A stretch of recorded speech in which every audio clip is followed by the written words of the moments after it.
کہہ دینا۔ رب سے مانگا جائے، توحید یہ تقاضا کرتا ہے کہ رب سے مانگا جائے۔ ہم اللہ کے محتاج ہیں، اللہ ہمارا محتاج نہیں ہے۔ توحید یہ تقاضا کرتا ہے کہ اس سے مانگا جائے۔ سورہ اخلاص جسے سورہ توحید بھی کہا جاتا ہے، اس کا یہ مضمون ہے اللہ الصمد، وہ بے نیاز ہے، ہم محتاج ہیں، ہم نے اس سے مانگنا ہے اور ہمیں اس سے مانگنا چاہیے۔ حضور صلی اللہ تعالیٰ علیہ وآلہ وسلم کا فرمان عالی شان ہے، آپ فرماتے ہیں کہ اگر تمہارے جوتے کا تسمہ بھی گم ہو جائے تو رب سے مانگو، دوسروں سے نہ مانگو۔ اب کتا اور ایک فقیر ہے، کتے کا فقیر کے ساتھ جھگڑا کیا ہے؟ جب سائل سوال کرتے ہوئے گزرتا ہے تو کتا بھونکنے لگ جاتا ہے۔ اب شاعر عرفی اپنے انداز میں کہتا ہے کہ اے عرفی تو پریشان نہ ہو، یہ کتوں کا شور گدھا کے رزق کو کم نہیں کرے گا۔ یہ شاعر کا کتنا ایک خوبصورت انداز ہے، اور شاعر نے حد کر دی، وہ عرفی سے ہٹ کر بات کرتا ہے۔ وہ کہتا ہے لوگو آؤ تمہیں میں بتاتا ہوں کتے اور فقیر کا جھگڑا کیا ہے۔ اس نے کہا، کتا فقیر کو کہتا ہے کہ تو اللہ کا در چھوڑ کر غیروں کے در پر کیوں آتا ہے؟ اپنے رب سے مانگ، وہ تو بے نیاز ہے، اللہ الصمد ہے، بے غنی ہے، تجھے غنا کر دے گا۔ اب کتے کا بولنے کا مقصد کیا ہوتا ہے کہ اسے اپنے رب کی یاد دلانا۔ کتا فقیر سے جھگڑا کر رہا ہوتا ہے کہ تو اپنے رب کا در چھوڑ کے دوسروں کے در پہ جاتا ہے، تجھے شرم نہ آئی؟ ایک جانور اپنے رب کا اتنا مان کرتا ہے، اسے اپنے رب کا اتنا یقین ہے، اور ہم انسان ہو کے دوسروں کے در سے مانگتے ہیں۔ کتنی شرمناک اور افسوس کن بات ہے کہ ہم انسان اشرف المخلوقات ہو کر دوسروں کے دروں پر سوال کرتے ہیں۔ ایک واقعہ ہے زلیخا کا۔ ساری رات بت کے آگے ہاتھ جوڑے زلیخا کہتی ہے یا صنمی یا صنمی، اے میرے خدا، اے میرے صنم، اے میرے بت۔ ساری رات گزر گئی، یعنی زلیخا کو یہ پکارتے ساری رات گزر گئی۔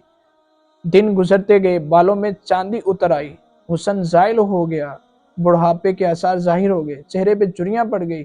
روزانہ بت کے آگے ہاتھ جوڑ کے کہتی یا صنمی یا صنمی، اے میرے بت، اے میرے بت۔ ایک دن رات کا پچھلا پہر آیا، بت کے آگے ہاتھ جوڑے کہتی یا صنمی یا صنمی۔ نیند کا ایک جھٹکا لگا، زبان سے ایک دم جھٹکا لگا، یعنی زبان بل کھا گئی۔ زلیخا کہنے لگی یا صمدی یا صمدی، جہاں کہہ رہی تھی یا صنمی یا صنمی، اب کیا کہنے لگی یا صمدی یا صمدی، اے میرے صمد، اے میرے صمد۔ رب نے کہا اے جبریل فوراً جاؤ، یوسف کے گھوڑے کا رخ موڑ دے، بچھڑے پھر سے ملا دے۔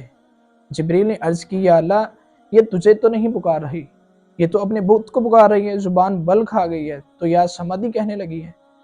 کہا جبریل اتنا عرصہ بت کو پکارتے ہو گیا، اس نے کوئی جواب نہیں دیا، آج جیسے بھی ہوا میرا نام تو آیا، دیکھیں رب کی پکار سنیں، رب کیا کہتا ہے۔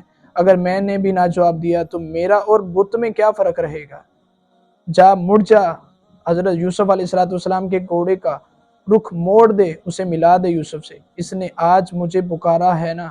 اب دیکھیں رب کی ایک، اللہ پاک نے ایک اشارے پر حضرت جبرائیل علیہ السلام کو واپس موڑ دیا۔ ایک بار زلیخا نے پکارا اے صمد، اے صنمی کی جگہ اے صمد نکل آیا، تو رب نے فوراً دعا قبول کر لی۔ آج ہمیں شرم آنی چاہیے، ہم دوسروں کے دروں سے مانگتے ہیں، دوسروں سے سوال کرتے ہیں، یہ کتنا افسوس کن لمحہ ہے۔ مجھے اور آپ کو اپنے رب سے مانگنا چاہیے جو بے نیاز ہے، بے صمد ہے، مانگنے پر خوش ہوتا ہے اور نہ مانگنے پر ناراض ہوتا ہے۔ لوگوں کا یہ تقاضا ہے کہ اگر ان سے سوال کیا جائے تو ان کی ناراضگیاں موڑ لینی پڑتی ہیں، ان کی ناراضگیوں کا ہمیں سبب بننا پڑتا ہے، اور اگر رب سے نہ مانگیں تو رب ناراض ہوتا ہے۔ ایک طرف دنیا کی ناراضگی اور ایک طرف رب کی ناراضگی، دنیا سے مانگا جائے تو ناراض، رب سے مانگا جائے تو خوش۔ ہمیں چاہیے کہ اپنے رب سے بار بار بخشش طلب کرتے رہیں، اور اگر رزق میں تنگی ہے، مسائل درپیش ہیں، تو اپنے رب سے خیر و عافیت کا سوال کرتے رہنا چاہیے۔ مت لوگوں کے در پہ جائیں کہ آپ کو شرمناک ہونا پڑے۔ اللہ پاک مجھے اور آپ کو اس حدیث مبارکہ پر، اس واقعے پر عمل کرنے کی توفیق عطا فرمائے، آمین بجاہ نبی الامین۔ اگر آپ کو کوئی سوال درپیش ہو تو آپ کمنٹس کر سکتے ہیں، اگر کوئی مسئلہ درپیش ہو یا کوئی کسی بھی طرح کا وظیفہ پوچھنا ہو تو آپ کمنٹ میں پوچھ سکتے ہیں۔ اللہ پاک ہمارا حامی و ناصر ہو۔